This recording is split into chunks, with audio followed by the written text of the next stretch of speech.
Everything you've been taught about manifestation has skipped the most important part. It's that the tools are never the problem. The problem is the energy the person is holding while they're trying to use them. There are two people trying to manifest right now. One is holding the assumption and building the dream from the inside out. The other has handed every bit of their personal power to the outside world and is waiting for the world to hand it back. This video is about making sure you know exactly which type of energy you are holding. And if any part of you is living in that second energy, how to get rid of it. Hi, my name is Allison, and I have spent years watching people do everything right and still stay stuck in the same old reality. It is never the method.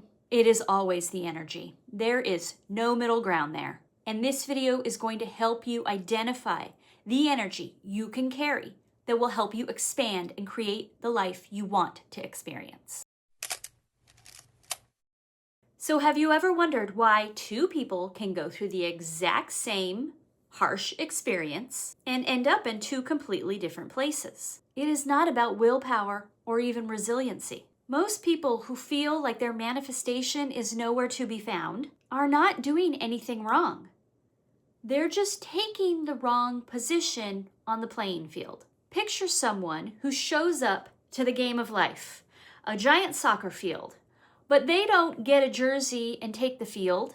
They put on a referee shirt, a whistle around their neck, and they stand on the sidelines. And they monitor all of the rules, all of the infractions, all of the out of bounds. They're taking notes, keeping score of all of the violations. And then they wonder why they're not the ones scoring a goal. Why isn't their life improving and expanding? Well, the sad fact of the matter is someone who is a referee is not actually playing soccer. And it is this type of person who is constantly keeping score on the external is a type of victimhood energy. Now, type 1 victim is a lived experience.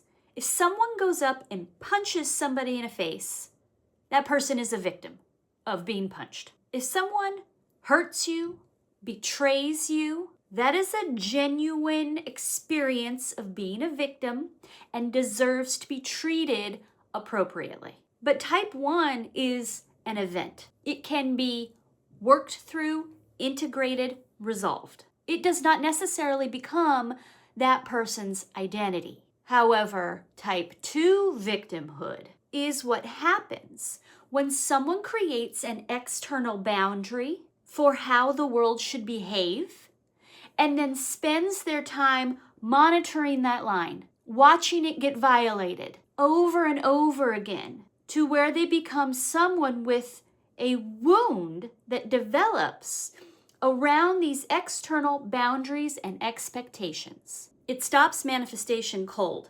because then we are always one bad interaction away from losing everything we're trying to build energetically.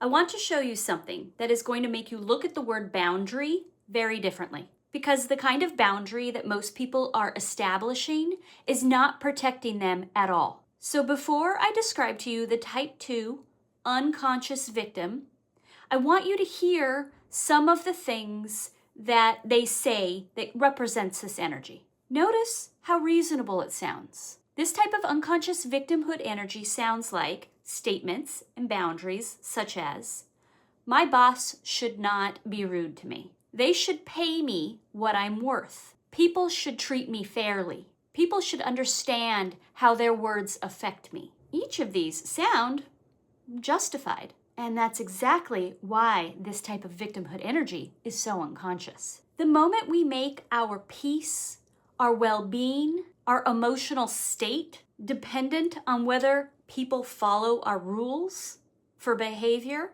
then we have placed ourselves entirely at the mercy of forces that we cannot control. These are not boundaries. These are jail cells. Which leads me to a very important point. The strongest boundaries we set are not the boundaries we set for other people. The unconscious victim sets rules for the external. The reality creator sets rules for themselves. So it sounds like, I am a fair person. I treat people kindly. I know what I am worth. I carry the energy of abundance. Those are internal boundaries. And the thing about internal boundaries is that no one can cross them because they do not depend on anything out there to stay intact. This is integrity. This is how we establish a vibration so strong that our reality must conform to it. Because we decide the values and the energy we hold, no matter what, then other people will look at you and say, wow, I can't believe you got through that. Wow, how do you do all that? And it's because it doesn't matter what's going on out there.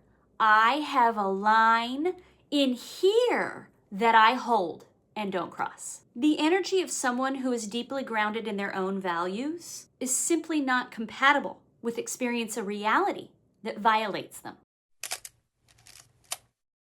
What I'm about to show you is probably the most important distinction of the entire video, because it proves it's not about the external, it's about the internal energy you carry when you deal with the external. So imagine an unconscious victim, and they have a business partner, and they find out one day that their business partner has taken all of their company profits and taken off to another state. That is a complete shock and disappointment, to put it mildly. This unconscious victim is devastated and full of rage, understandably so. Now, this person has boundaries that have been crossed and a wound that has been opened. And they take that energy, and all of the actions they take come from that energy.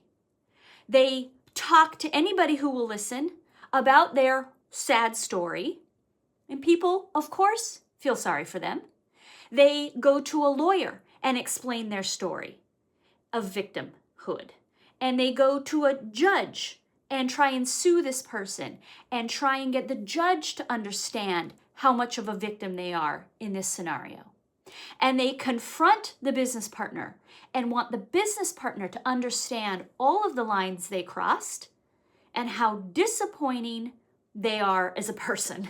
They want everyone to understand their pain. Yes, this person is trying to get their money back, but they are also looking for an energy to fill and repair the pain of the experience. Their energy is completely consumed by this violation. Now, contrast that with a reality creator who also gets cheated out of money, and they also pursue legal action, but from a completely different energy, because pursuing the recovery of that money is in alignment with their own internal values of being a fair person, a person who takes their fair share, a person who believes and acts with integrity. That type of person doesn't tolerate cheating, but their pursuit to remedy the situation and get their money back, the actions flow based on those internal values, not the wound. They don't pursue it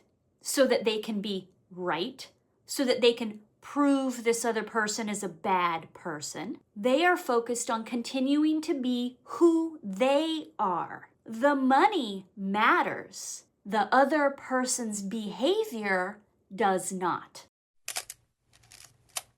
I want to tell you about one of the worst professional experiences of my entire career, because it is the most honest example I have of being an unconscious victim, and I think it will really help you. I was big time up in that type 2 victim energy loop. I had a project with a woman who can best be described as an energy vampire. She was rude, she was inappropriate, she was personally attacking me. I was in it deep for months, and I had a solid case. I had receipts. Anybody who would listen to me would totally agree that she was a monster. I couldn't get anything to change because I was pouring every bit of my energy into trying to fix something out there instead of coming back to what was happening inside of me. Unconscious victim energy and reality creator energy can produce the same actions from completely different places. Are we confronting someone from a wound or a value? Do we walk away from a situation out of fear or out of clarity? Do we pursue an external outcome because we need out there to change before we can feel better? Or because pursuing that outcome is in alignment with who we are? That is the energy that creates your reality, either deliberately or unconsciously.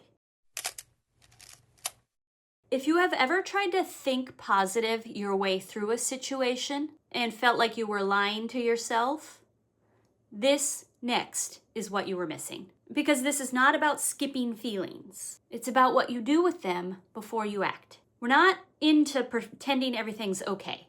Feeling devastated is fine. Feeling betrayed, feeling rage, feeling upset. Them's the feelings. And we're going to get through it. Because the problem isn't feeling those feelings. The problem is taking our actions and doing things from that energy. We're not trying to use unprocessed pain to create the next reality we're going to experience. What I was doing with that energy vampire is exactly that. And my desired manifestation came and happened when I detached from needing her to change in order to feel better. So one day I decided I got to work through this.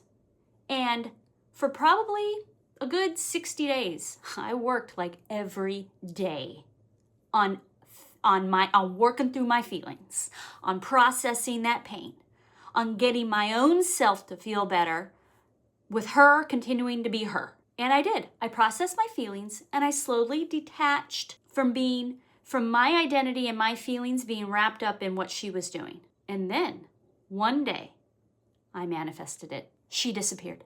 Her project was still going on. She started emailing my boss. She started calling my boss. She just vanished from my emails. I had no more meetings with her all of a sudden, and zero repercussions to my career. No detrimental outcomes. My boss just took it and went with it. No damage to my reputation or my standing in my job. I am telling you, this woman literally disappeared. Your manifestations can happen in ways you cannot even believe would be true. It is when we set these internal boundaries and we create a strong vibration around them that our life has to change. And real quick, if you want help integrating your identity and values into the energy you carry, you might want to consider joining my Manifest Mail Club, where I send you physical tokens every month that is designed to take your manifestation practice from concept into something real and tangible. The link is below. Also, if this video is resonating, I would so greatly appreciate a like and subscribe. Let me give you another example based on abundance. Now, the question a reality creator asks that an unconscious victim, it never occurs to them. It's not, what should I do about this situation? But what would someone aligned with the energy of abundance, love, integrity do right now? Every decision gets made from the identity you're embodying, not the wound. So say a reality creator gets hit with a hugely expensive, unexpected bill, and they're genuinely scared and devastated about this huge financial setback. But to deal with the situation, they come back to what they know and identify about themselves. I am an abundant energy. I carry the energy of abundance. Abundance flows to me. And they use their internal boundaries to start processing the experience. Maybe abundance doesn't look how I think it should right now. Maybe this is a moment for me to hold my boundary and something even greater will be around the other corner. They do the integration work so that the initial reaction and wound that open closes. And so now they're firmly, again, in the energy of abundance. Now they can take the action steps. And it might look exactly like what an unconscious victim would do. Maybe they need to use a high-interest credit card to pay off the bill. Maybe they need to get on the phone and start calling family to try and borrow some money. The actions flow from integrity with their own internal boundaries. And so their outcomes will look different than the unconscious victim who is operating from a wound. Their aligned actions, their aligned energy will change their reality. It has to. It is a universal law. It will dissolve, or it will be what the universe is using to deliver the greatest manifestation. And now you know the difference. Now the next step is to build a strong identity. And for that, I have several videos to help you. And I hope that this video was helpful. And I look forward to bringing you more. Thank you.